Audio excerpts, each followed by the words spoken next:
So mga friends, this is the highlight. As you can see, it's like a lavender tree. Ang ganda ng hangin mo. Ito ay lavender tree. So, lahat-lahat na po. Ayan. So, labyrinth. Tingnan pa natin kung ano dito. That's why everybody's going here. So, tingnan natin ang beauty pa nito.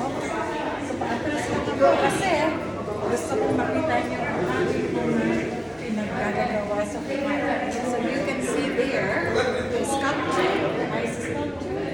Here is the ice sculpture. So, sana ngayon ko kasi wala na ng mukha ko ang atin yung makikita kasi makakasawa na ang mukha ko.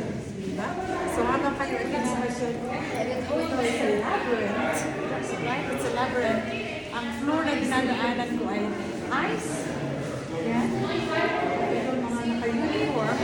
So, yung magagaling mag-skating, dapat magdala kayo ng skating shoes dito at kayo ay suwak na suwak. Ayan.